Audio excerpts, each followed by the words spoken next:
Morning. I'll go ahead and get into the injuries here for you guys. Following players all listed as limited and will be designated as questionable for the game: Rasul Douglas, Taylor Rapp, Matt Milano, Damar Hamlin, Curtis Samuel, Balin Spector, and Dorian Williams. You guys were without some of them last week, but just having another week of not knowing exactly who will be on the field Sunday when it's so many concentrated on the defense. Yeah, it's kind of been that way really most of the year with the defensive injuries. I mean, everyone has injuries. I would say defensively it's been rather consistent from the start of the season, maybe even in training camp and before that, quite frankly, in the spring. So I think the defensive staff's done a really good job of just being consistent with their approach when the lineup has been the way it's been, right? So, and the players too. I applaud them for their approach. But the thing you're really looking for when you're coaching, right, is consistency. And so when you're dealing with the same players that are also dealing with the same players around them, that's really what you're looking for, right? So, but, you know, with all that being said, we go to work. Last week I thought the run defense really improved, and then we left some things out there in the pass defense category last week. So it's really for us about, you know, the numbers are the numbers. To me, it's about are you playing well enough to help the team win? And the takeaways that the defense has gotten this year, I think, have been a big factor for us in some of those, or a lot of those wins. So we have to we have to stay on that and then continue to improve the detail around the run and the pass game collectively. Hey, Sean, if you have to go with Lewis and Bishop again, how much do you think last week's game will help them communication-wise, check-wise? Yeah, that's huge. You know, the communication piece is big, whether you're defense, offense, or special teams, and those two have not worked together a ton prior to last week. So I think one of the takeaways from last week's game for them, Ryan, was how important that communication is, right? And so it was good at times, and then there was times when it could have been better. So they're learning how important those traits are to a secondary.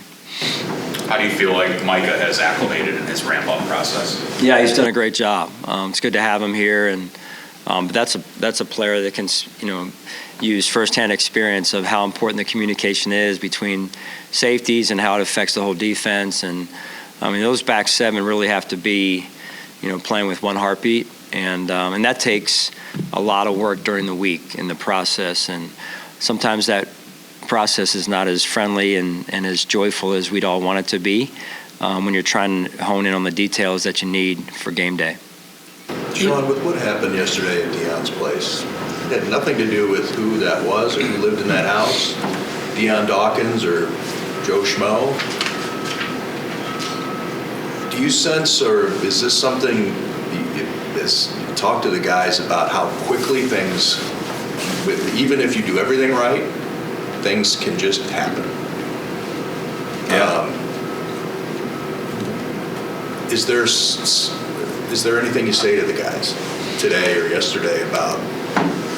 After practice, I'll plan on mentioning that. I plan on mentioning that. You get these reminders, right? Joe's situation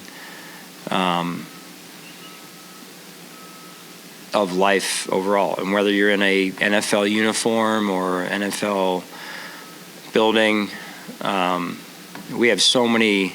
We're so fortunate, and we have so many blessings in our lives, all of us. But then you get these reminders. We all do, even though we're in this bubble, I guess, of real life stuff. And what an unfortunate situation yesterday. And certainly our prayers go out to the pilot and his family. Just incredible and thankful that there wasn't more. It's already tragic, but there weren't more tragedy, casualties in that situation. I don't know. I have not looked into all the details, but maybe some of what the pilot did was heroic in some way too.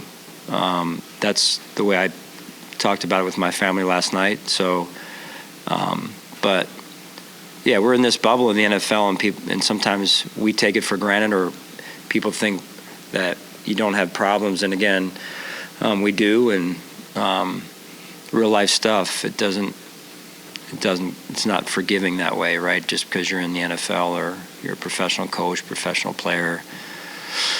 And this time of year, around the holidays, here's a person that's going to be without their family, and they're going to be without them. And Joe's situation as well is just, we all want to win, right? Going back to the NFL, and we all want to win.